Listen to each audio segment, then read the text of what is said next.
चलिए अब खबरों पर विस्तार से बात करते हैं। आपने 5 मिनट में 25 बड़ी खबरें देखी और इस वक्त एक ताजा अपडेट आपको दे दें। विधानसभा पहुंचे हैं सीएम योगी आदित्यनाथ और विधानसभा अध्यक्ष ओम बिरला का स्वागत करेंगे वहां पर, और थोड़ी देर में लोकसभा स्पीकर विधानसभा पहुंच जाएंगे। विधानसभा अध्यक्ष सतीश महाना, डिप्टी सीएम ब्रजेश पाठक, मंत्री ए के शर्मा स्वागत में खड़े हैं। ओम बिरला का स्वागत करने के लिए सीएम योगी, विधानसभा अध्यक्ष सतीश महाना और डिप्टी सीएम ब्रजेश पाठक खड़े हैं। बड़ी खबर,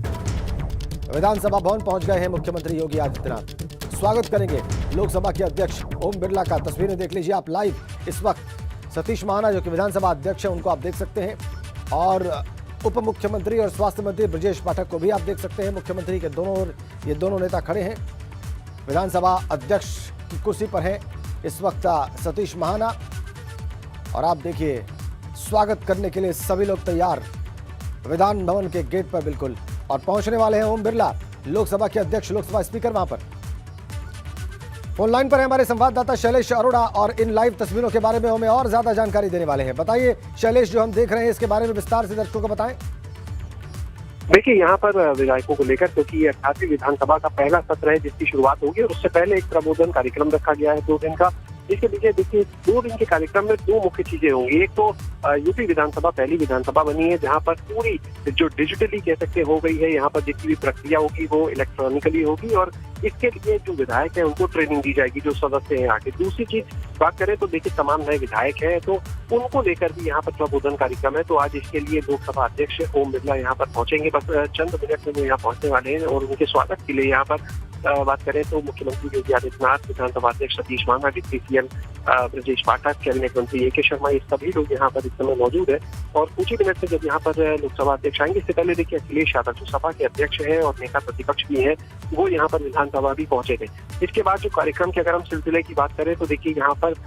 जब अंदर जाएंगे सब लोग, तो सबसे पहले जो विधानसभा अध्यक्ष है सतीश महाना, वो स्वागत का उनका संबोधन होगा, और उसके बाद में जो स्पीच होगी वो होगी नेता प्रतिपक्ष अखिलेश यादव की, जो सपा के अध्यक्ष भी हैं, उनकी स्पीच होगी, और उसके बाद में मुख्यमंत्री अपना उद्बोधन देंगे। इसी तरह से कार्यक्रम चलेगा, और दोपहर तक 1 बजे तक यहाँ पर अगर बात की जाए तो ये कार्यक्रम जो है उसमें ओम बिरला को रहना है। इसके बाद में शाम के वक्त जो सेकंड सेशन होगा उसमें अगर बात करें तो जो कैबिनेट मंत्री हैं सुरेश खन्ना, जो संसदीय कार्य मंत्री ही हैं, इसके अलावा पूर्व में जो नेता प्रतिपक्ष रहे, पूर्व मंत्री भी रहे सपा से राम गोविंद चौधरी, वो रहेंगे। जो सेकंड सेशन होगा पूर्व मंत्री लक्ष्मीकांत वाजपेयी, पूर्व विधानसभा अध्यक्ष हृदय नारायण दीक्षित, ये सभी लोग रहेंगे। और वहां पर देखिए ये लोग अपना अपना जो उनका अनुभव है कि विधानसभा में देखिए जो मुद्दों को किस तरह से उठाया जाता है, किस तरह से उन पर चर्चा होती है, तो उसके बारे में अपने अपने अनुभव को साझा करेंगे जो भी नए विधायक हैं यहाँ पर। और इसके बाद अगर कल के कार्यक्रम की बात करें तो कल शुरू होगा देखिए ट्रेनिंग का प्रोग्राम, यानी जो यहाँ पर ई विधान की व्यवस्था लागू की गई है उसको लेकर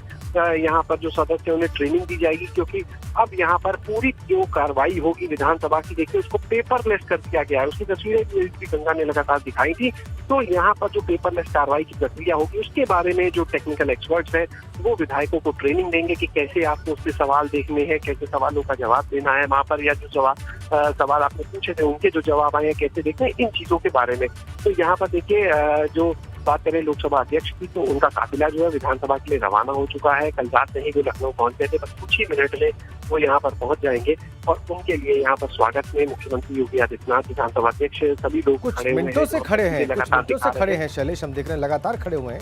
और जो तरीका है, जो प्रोटोकॉल होता है उसके हिसाब से खड़े हुए हैं यहाँ पर, चाहे वो सतीश महाना हो, मुख्यमंत्री हो, उप मुख्यमंत्री हो, हम सभी को देख रहे हैं, और सभी बेसब्री से इंतजार कर रहे हैं कि लोकसभा अध्यक्ष वहां पर पहुंचे और उनका स्वागत किया जाए। शैलेश, ये बहुत महत्वपूर्ण है कि यूपी विधानसभा में कार्रवाई जो है वो डिजिटल होने जा रही है, इलेक्ट्रॉनिक होने जा रही है, और इसके लिए विधायकों को बाकायदा ट्रेनिंग दी जा रही है, और ये इतना बड़ा अवसर है कि लोकसभा अध्यक्ष स्वयं पहुंच रहे हैं वहां पर संबोधित करने के लिए, और ये बड़ा मौका भी है उत्तर प्रदेश के विधान भवन के लिए, विधानसभा के लिए, सदस्यों के लिए, जो वहाँ के अधिकारी और कर्मचारी हैं सेक्रेटरीट के लिए, उन सब के लिए। थोड़ा सा और विस्तार में बताएं कि तत्काल बाद जब ये स्वागत यहाँ पर हो जाएगा, इसके फौरन बाद किसका कार्यक्रम होगा, कैसा रहेगा, कितनी देर तक चलेगा? बिल्कुल, देखिए यहाँ पर जब स्वागत का कार्यक्रम हो जाएगा और उसके बाद में यहाँ पर देखिए लोकसभा अध्यक्ष को सलामी दी जाएगी, और उस सलामी के बाद में अगर हम बात करें तो यहाँ से सभी लोग अंदर उस मुख्य हॉल में पहुंच जाएंगे जहाँ पर जो विधानमंडल है वहाँ पर सब लोग पहुंच जाएंगे। गाड़ी आ गई है विधानमंडल पे, और देखिए तस्वीरें हम बताएं, बिल्कुल लोकसभा अध्यक्ष की देखिए जो गाड़ी है वो अंदर आ गई है, और यहाँ पर देखिए अब उनका स्वागत यहाँ पर लोकसभा अध्यक्ष देखिए ओम बिरला उतर चुके हैं गाड़ी से और तस्वीरें देख सकते हैं आप कि किस तरह से यहाँ पर उनका स्वागत किया जा रहा है। अब इनको यहाँ पर सलामी दी जाएगी और उसके बाद सलामी के बाद में देखिए सभी लोग जो अंदर विधान मंडप है वहीं पर देखिए कार्यक्रम देखिए उनको लेकर यहाँ पर अगर बात करें तो देखिए जो संसदीय कार्य मंत्री है सुरेश खन्ना सरकार में सबसे वरिष्ठ मंत्री है, कैबिनेट मंत्री है। इससे पहले के कार्यकाल की बात करें तो उसमें भी वो यहाँ पर जो पहले वाला कार्यकाल था उसमें भी संसदीय कार्य मंत्री की भूमिका में नजर आए थे और देखिए अब सलामी दी जा रही है उनको। तो ओम बिरला जो लोकसभा अध्यक्ष है वो पहुंच चुके हैं सलामी लेने के लिए यहाँ पर और आप देखिए सलामी दी जा रही है और सलामी लेने के बाद जी गार्ड ऑफ ऑनर कहते हैं साधारण तौर पर जो हमने देखा है। क्या विधानसभा भवन के भीतर इससे पहले अगर इस प्रकार का कोई कार्यक्रम आपको याद आता है शैलेश? बिल्कुल देखिए जब भी प्रोटोकॉल है ये क्योंकि जब भी इससे पहले भी एक कार्यक्रम में जब यहाँ पर ओम बिरला पहुंचे थे लोकसभा अध्यक्ष होते हुए तब भी इसी तरह से हुआ था क्योंकि ये देखिए पूरा प्रोटोकॉल है गार्ड ऑफ ऑनर जो दिया जाता है उसका। तब भी यहाँ पर देखिए 2 दिवसीय कार्यक्रम था जिसमें वो पहुंचे थे और अब देखिए सभी लोग अंदर की तरफ जा रहे हैं और यहाँ से मुख्य विधान मंडप है जहाँ पर देखिए अब आगे की पूरी प्रक्रिया होगी जो पूरा कार्यक्रम होगा तो वहाँ पर सबसे पहला संबोधन जो होगा वो होगा विधानसभा अध्यक्ष का। जो स्वागत का संबोधन उनका होगा लगभग आधे घंटे का वक्त उसके लिए रखा गया है। इसके बाद में अगर बात करें तो जो सपा अध्यक्ष है नेता प्रतिपक्ष है अखिलेश यादव उनका 15 मिनट का संबोधन होगा और उसी कड़ी में इसके बाद में शुरू होगा मुख्यमंत्री योगी आदित्यनाथ का संबोधन जो आधे घंटे का वक्त उसके लिए भी यहाँ पर तय किया गया है। और उसके बाद में सबसे बाद में अगर हम बात करते हैं तो संसदीय कार्य मंत्री सुरेश खन्ना जो है वो धन्यवाद देंगे और इसके बाद में देखिए लंच हो जाएगा और यहाँ से जो सिलसिला शुरू होगा लंच के बाद वो दूसरा सेशन होगा और उस दूसरे सेशन की अगर हम बात करते अगर तो वो जो सेशन होगा वो होगा तिलक हॉल में। यानी पहला सेशन विधानसभा का जो मंडप है वहां पर मुख्य जहां पर सभी विधायक दिखेंगे और दूसरा जो सेशन होगा वो होगा यहाँ पर तिलक हॉल में। और तिलक हॉल का जो कार्यक्रम है वो 2 बजे से शुरू होगा यानी दूसरा सेशन जो होगा वहाँ पर सभी लोग आएंगे और उसके बाद में 2:15 बजे सबसे पहले सेकंड सेशन में जो सुरेश खन्ना संसदीय कार्य मंत्री है वो देखिए यहाँ पर बोलेंगे। वो यहाँ पर विधायकों को बताएंगे कि जो यहाँ पर संसदीय एक प्रक्रिया होती है विधानसभा की वो कैसे चलती है, आपको कैसे यहाँ पर बर्ताव करना है क्योंकि आमतौर पर देखिए जब सत्र चलता है हंगामे की तस्वीरें आती हैं और यहाँ पर देखिए क्योंकि 23 तारीख से पहला सत्र शुरू होना है तो उससे पहले 2 दिन का जो कार्यक्रम रखा गया है उसमें सुरेश खन्ना क्योंकि वरिष्ठ मंत्री है वो अपने अनुभव भी साझा करेंगे और सबको शिष्टाचार और आचरण को लेकर वहाँ पर भी बताएंगे। इसके बाद में देखिए करीब आधे घंटे का उनका कार्यक्रम है। उसके बाद होगा 2:45 पर जो पूर्व मंत्री और पूर्व नेता प्रतिपक्ष रहे अगर बात करें पिछले समय तो वो राम गोविंद चौधरी उनका वहाँ पर संबोधन होगा। वो बताएंगे कि कार्य स्थगन जो है जो अविलंबनीय लोक महत्व के कोई प्रश्न होते हैं जो शून्य प्रहर होता है ये क्या है इसके बारे में वो पूरी जानकारी देंगे कैसे आपको अपनी बात उठानी है इसके बारे में उनकी चर्चा होगी। इसके बाद में तीसरे नंबर पर पूर्व मंत्री लक्ष्मीकांत वाजपेयी जो है वो बात करेंगे जो औचित्य के प्रश्न होते हैं जो संसदीय समितियां होती हैं इसके बारे में विधानसभा के जो सदस्य हैं उनको जानकारी देंगे। इसके बाद में सेशन होगा देखिए पूर्व विधानसभा अध्यक्ष हृदय नारायण दीक्षित का तो वो बताएंगे यहाँ पर विधायकों को कि संसदीय जो प्रश्न है प्रश्न कैसे पूछें। देखिए बहुत अहम होता है प्रश्न कैसे पूछें क्योंकि इसे लेकर जिस तरह से यहाँ पर हंगामा होता है सत्र में कोई ऐसा सत्र आपको शायद ध्यान आए जो बिना हंगामे के निकला हो ऐसा कभी नहीं होता तो हमेशा जो हंगामा होता है विधानसभा को स्थगित भी करना पड़ता है उसकी वजह से। तो यहाँ पर वो तस्वीरें हमें सीधी मिल रही है शैलेश इस वक्त विधान भवन के भीतर की और हम देख रहे हैं कि विधायक जो है वो संभवतः जो विधान भवन के भीतर हैं जो विधानसभागार है वहाँ पर खड़े हैं और वो तस्वीरें हमें सीधी मिल रही हैं। अगर आप बता सकें कि इस वक्त क्या हो रहा है। देखिए अंदर विधान मंडप में सभी लोग पहुंचे हैं और विधान मंडप में इसके बाद में वहां पर विधान मंडप के सभी विधायक भी मौजूद हैं और यहीं पर देखिए सबसे जो पहला सेशन है जो मुख्य कार्यक्रम है वो पूरा इसी विधान मंडप में होगा और जिसमें शुरुआत करेंगे विधानसभा अध्यक्ष सतीश महाना यहाँ पर प्रोटोकॉल के तहत और उसके बाद बाकी सब लोग का कार्यक्रम देखिए शुरू होगा। तो देखिए निश्चित रूप से इस बार की अगर हम बात करते हैं जो विधानसभा का गठन हुआ है जो लोग 2022 में चुनाव जीत कर आए हैं जो सदस्य बने हैं इस विधानसभा के तो वो उसमें देखिए तमाम बड़ी संख्या में नए विधायक भी है जो पहली बार विधायक बने वो भी है। तो ऐसे में देखिए इस तरह से जो प्रबोधन कार्यक्रम है उसका किसी का मकसद यही है कि जो पहली बार विधायक बनकर सदस्य यहाँ पर पहुंचे उन्हें भी ये पूरी प्रक्रिया के बारे में जानकारी हो कि आखिर सदन कैसे चलता है, सत्र कैसे चलता है, उसमें आपका व्यवहार, आपका बर्ताव किस तरह का होना चाहिए, किस तरह से आप प्रश्न उठा सकते हैं, जो टेक्निकल चीजें हैं इस सत्र से जुड़ी हुई, वो सभी चीजों के बारे में जानकारी दी जाए। देखिए जो लोग यहाँ पर जानकारी देने के मौजूद हैं वो उनका एक लंबा राजनीतिक अनुभव है, सब वरिष्ठ लोग यहाँ पर है। आप अगर बात करें सतीश महाना की जो विधानसभा अध्यक्ष है, एक लंबा उनका राजनीतिक करियर है, खुद लोकसभा के अध्यक्ष यहाँ पर मौजूद है, वो यहाँ अपना संबोधन देंगे। इसके बाद आप देखिए सुरेश खन्ना जो सरकार में सबसे वरिष्ठ मंत्री हैं, मुख्यमंत्री योगी आदित्यनाथ जो है लगातार देखिए दूसरी बार मुख्यमंत्री बने हैं यहाँ पर, और पहली बार ऐसा हुआ कई सालों में कि कोई मुख्यमंत्री रिपीट हुआ हो भाजपा का, तो वो यहाँ पर देखिए अपने जो अनुभव होंगे उसको लेकर बात करेंगे। इसके बाद आप इस पूरी अगर कड़ी को देखते हैं तो सबका एक लंबा करियर है, राजनीतिक एक लंबा अनुभव है, तो वो कहीं ना कहीं इन सदस्यों के लिए फायदेमंद होगा। उनको राजनीति देखिए बहुत बड़ा दायरा है, तो राजनीति में यहाँ पर आने के बाद जो सदन की गरिमा को बनाना है, वो किस तरह से आप प्रश्न करें कि सदन की गरिमा बनी रहे। तो कई बार ऐसी तस्वीरें आती हैं जो बहुत ही कह सकते हैं सदन के दौरान, चाहे वो हम यहाँ की बात करें या लोकसभा की बात करें, कई बार उसको लेकर सवाल उठते हैं कि गरिमा को लेकर तो किस तरह से चीजों को व्यवस्थित ढंग से किया जाए, पूरी प्रक्रिया चलती रहे, जो जनहित के मुद्दे हैं उनको लेकर सवाल भी हो, जवाब भी हो, तो किस तरह से ऐसा ना हो कि जनहित के मुद्दे किनारे हो जाएं आपसी बहसबाजी के बीच में सदन के दौरान। तो इन चीजों का देखिए विशेष ध्यान कैसे रखा जाए कि आप जिस मकसद से आए, क्योंकि हर विधायक अपने क्षेत्र को देखिए जो है वो रिप्रेजेंट करता है, तो हर विधायक जो है वो क्षेत्र की समस्याओं को कैसे उठाए, उन पर कैसे बात की जाए, तो ये वो सारी चीजें हैं जिनको लेकर आप ना यहाँ पर सभी लोग अपना उद्बोधन देंगे, अपना संबोधन करेंगे और उसको बताएंगे कि आखिर आपको कैसे सदन की गरिमा बनाते हुए अपनी बात को रखना है, कैसे आपको कार्रवाई को आगे बढ़ाना है, कैसे आपको सहयोग करना है और अपनी बात को भी रखना है। तो ये सारी चीजें यहाँ पर इन विधायकों को जानने के लिए मिलेंगी, खासतौर से जो नए विधायक हैं, जो पहली बार के विधायक हैं, उनको यहाँ पर उनके लिए अगर देखें तो ये सदन जो है काफी महत्वपूर्ण हो जाता है ऐसे में। बिल्कुल बिल्कुल बिल्कुल, आपने ठीक कहा कि जो नए विधायक हैं उनके लिए तो बहुत कुछ जानने के लिए है, सीखने के लिए है। शैलेश हमारे साथ बने रहिए आप। बड़ी खबर इस वक्त हमें मिल रही है, सीबीआई ने रेड की है आम्रपाली के ठिकानों पर। नोएडा, बिहार, उत्तराखंड और दिल्ली समेत कुल 29 ठिकानों पर रेड की है सीबीआई ने। फंड दूसरी जगहों पर ट्रांसफर करने की जांच में जुटी है सीबीआई, और इस मामले में ईडी और इकोनॉमिक ऑफेंस विंग भी जांच कर रहे हैं। ये बड़ी खबर। सुप्रीम कोर्ट की सुनवाई में फंड ट्रांसफर की बात भी सामने आई थी। नोएडा के सेक्टर 44 स्थित सोसाइटी में पहुंची है सीबीआई की टीम।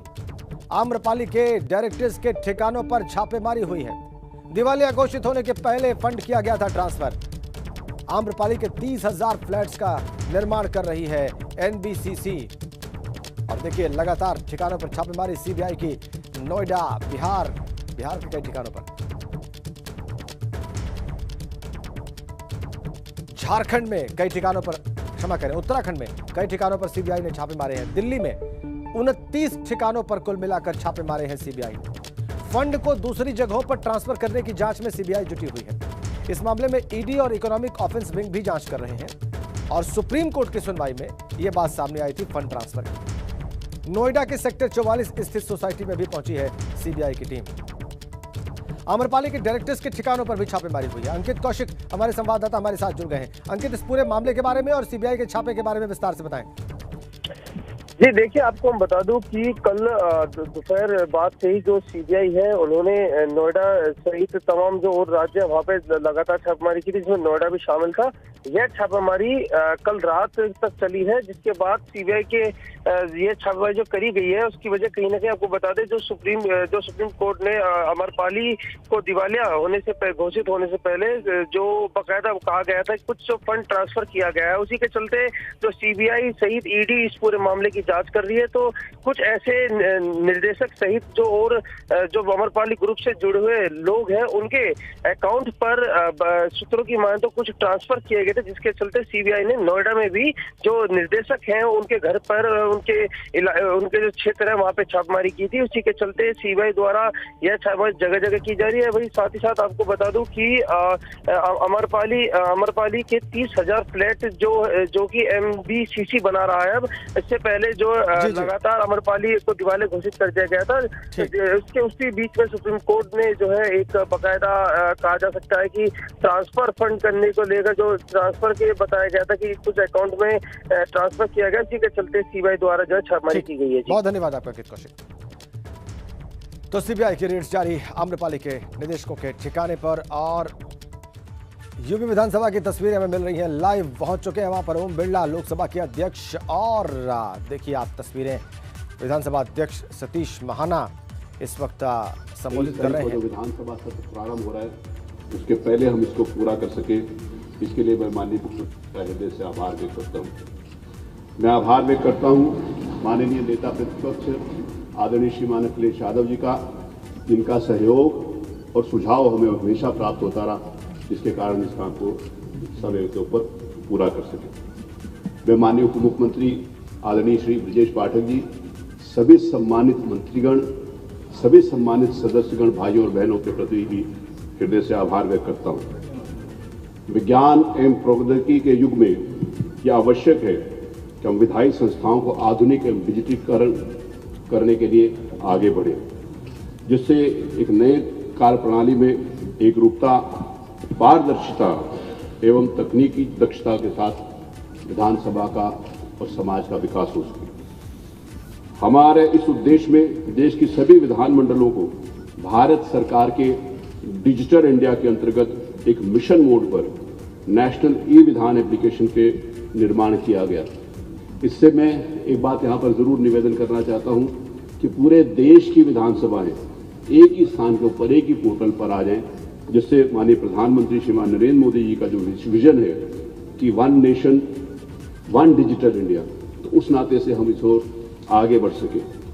मैं इस परियोजना के जो मुख्य उद्देश्य है उसमें सभी विधानमंडलों को डिजिटल मंच के ऊपर लाना, जैसे मैंने यहाँ पर कहा है। वन नेशन वन एप्लीकेशन के अंतर्गत नेवा के माध्यम से, नेवा मतलब नेशनल ई विधान एप्लीकेशन के माध्यम से देश के सभी विधानमंडलों को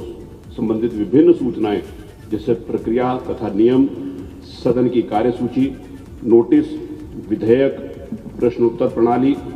सीमित समिति प्रणाली, सदन के सदस्यों आदि की संपूर्ण सूचनाएं इस एप्लीकेशन के माध्यम से एक जगह प्राप्त हो सकेंगी, जिससे सभी विधानमंडलों की कार्यप्रणाली में समन्वय एवं एकरूपता स्थापित होगी। नेवा लागू होने से विधायिका की कार्यप्रणाली में पारदर्शिता एवं एकरूपता स्थापित होगी। मैं इस बात को यहाँ पर बड़े गर्व के साथ कहना चाहता हूँ कि जिस प्रकार से माननीय लोकसभा अध्यक्ष जी ने लोकसभा में जो बेस्ट प्रैक्टिसेस अपनाई, वहाँ पर जिन्होंने एक नया स्वरूप दिया लोकसभा का स्वरूप, और वहाँ के अधिक से अधिक सदस्यों को जो बोलने का समय दिया, मैं इस बात को कहते हुए गर्व हो रहा है कि माननीय अध्यक्ष लोकसभा आदरणीय श्री ओम बिरला जी के नेतृत्व में अधिक से अधिक समय तक लोकसभा चली और ज़्यादा से ज़्यादा मेंबर्स के पार्टिसिपेशन का उन्होंने अवसर दिया। मेरा भी यहाँ पर प्रयास रहेगा कि जितने भी हमारे नए सदस्य आए हैं, जितने भी सदस्य हैं, ज़्यादा से ज़्यादा माननीय सदस्यों को यहाँ पर बोलने का अवसर मिले और उनका पार्टिसिपेशन यहाँ पर हो सके। मैं इस बात को कहना चाहता हूँ कि इस डिजिटल इंडिया के माध्यम से इस विधानसभा की नई स्वरूप में, नई प्रक्रिया के अंतर्गत हर माननीय सदस्य की एक सीट अलॉट की गई है। मुझे मालूम है कि सारे लोग अपनी सदस्य अपनी सीटों के ऊपर बैठे हुए। एक निवेदन करना चाहूँगा